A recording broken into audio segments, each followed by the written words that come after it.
இந்த மாதிரி விஷயத்துல நான் ரொம்ப அனுபவப்பட்டவன் மகாலட்சுமி. இப்ப நான் இறக்கப்பட்டா நாளைக்கு எனக்கு இறக்கம் காட்டுங்கன்னு யார்கிட்டயாவது நான் போய் கை கட்டி நிக்க வேண்டியது இருக்கும்.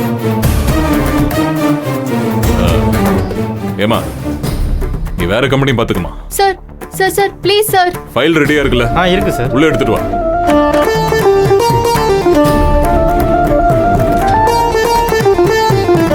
சாரி வசந்தி, என்னால உனக்கு வேலை கிடைக்காம போயிடுச்சு.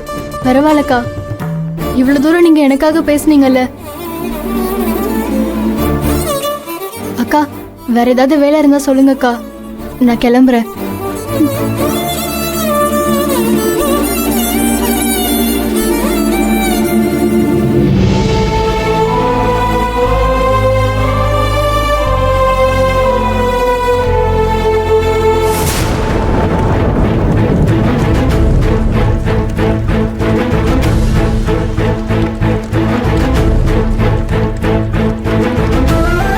மகா, மகா,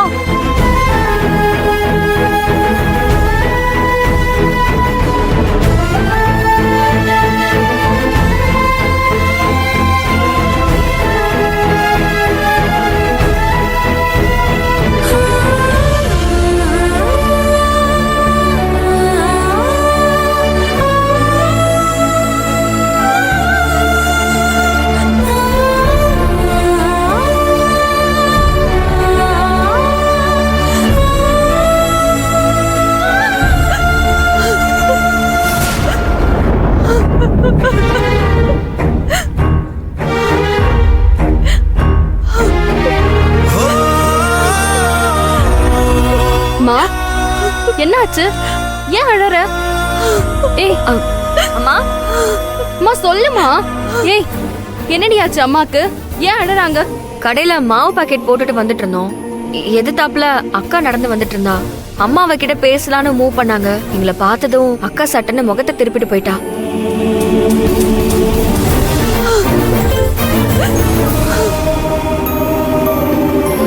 அம்மா கையடி போத பக்கம்.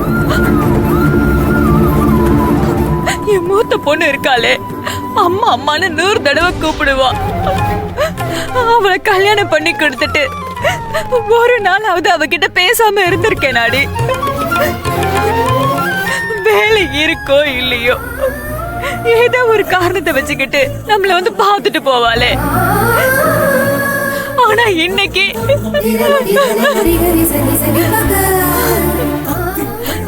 அப்பா போய் சேர்ந்துட்டாரு. அண்ணன் நம்மள அம்மோடு விட்டுட்டு போயிட்டான். பெத்தவளையே ஒரு குழந்தையா ஏந்திக்கிட்டு தாய்க்கு தாயா அப்பனுக்கு அப்பனா அவதாண்டி நம்மள வளர்த்தா. ஓடி ஓடி உழைச்சு இந்த வீட்டை அவதான் பாதுகாத்தா. உங்க 2 பேரையும் படிக்க வச்சு ஆளாக்குனா. நான் பெத்த மகராசி என்ன பார்த்தும் பார்க்காத மாதிரி போனாலே என் நெஞ்சே வெடிக்கிற மாதிரி இருந்துச்சுடி. அம்மா, அக்கா வேணும்னு தான் அப்படி போயிருக்குமா? ஐயோ, வாக்கு கொடுத்துட்டோமே, அதை காப்பாத்தி ஆகணுமேனு தான் அப்படி அவ முகத்தை திருப்பிட்டு போயிருப்பாமா. நம்மள மாதிரியே அக்காவும் வீட்டுல உட்காந்து உடஞ்சு அழுத்துக்கிட்டு இருப்பாமா. எல்லாத்துக்கும் காரணம் யாரு? இவதானடி. உன் கேடு கெட்ட காதலால தானே நமக்கு இப்படி ஒரு நிலைமை வந்துச்சு. அந்த பையனுக்கு தான் பொறுப்பு இல்ல. காதலிக்கிறேன்னு சொல்லுவான், உன் பின்னாடியே சுத்துவான். அவன் சொன்னா அவன் பின்னாடியே போயிடுவியா? மா, இப்ப எதுக்குமா முடிஞ்சு போனதை பத்தி பேசிக்கிட்டு இருக்க? இல்லடி மகா, அப்படி பேசினத நினைக்க நினைக்க எனக்கு பத்துக்கிட்டு வருதுடி. இவ அந்த பையன்கிட்ட என்னடி சொல்லிருக்கணும்? நான் படிக்கணும், என்ன தொல்லை பண்ணாதீங்கன்னு வேலைக்கு போயிருக்கணுமா இல்லையா? மீறி அவன் தொல்லை பண்ணிருந்தா எங்க கிட்ட சொல்லி இருக்கணும். அவனுக்கு நாங்க பக்குவமா சொல்லி புரிய வச்சிருப்போம்ல. இப்ப என்னடி ஆச்சு? 2 குடும்பத்துக்கும் ஒட்டு உறவு இல்லாம பண்ணிட்டியடி. என் பொண்ணு முகத்தை திருப்பிட்டு போற மாதிரி பண்ணிட்டியடி. பாவி பாவி. ஆமாமா, நான் பாவிதான். எல்லாத்துக்கும் நான் தான் காரணம். கதிர் காதல சொன்னப்போ அத நான் ஏத்துட்டு இருக்க கூடாது. அவன் கூப்பிட்டப்போ அவன் பின்னாடி போயிருக்க கூடாது. அவனை காதலிச்சா அக்கா வாழ்க்கையில சிக்கல் வந்துரும்னு பயந்து அவனுக்கு எவ்வளவோ எடுத்து சொன்ன. ஆனா அவனுக்கு புரியவே இல்லை. அவனுக்கு தான் புரியல. ஆனா எனக்கு எங்க போச்சு புத்தி? அவனை விட்டு நான் வேலைக்கு போயிருக்கணும். தப்பு பண்ணிட்டேம்மா, நான் தப்பு பண்ணிட்டேம்மா. நீ வாய் விட்டு கதறி அழுத.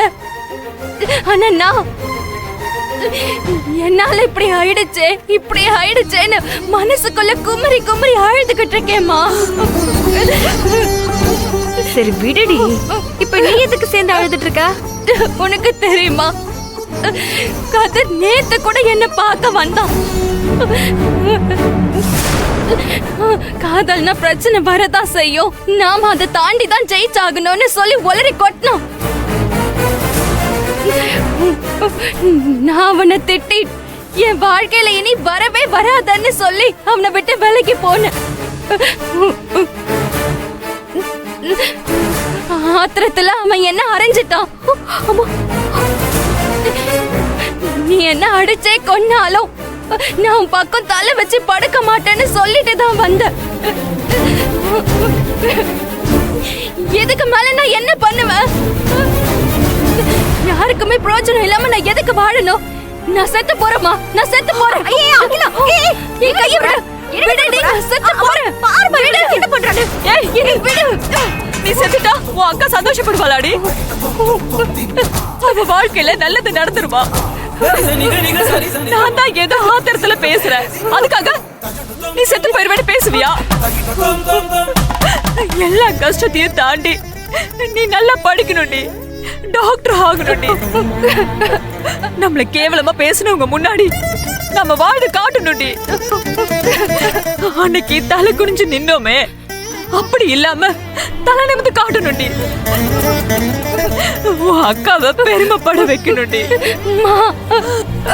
அகிலா,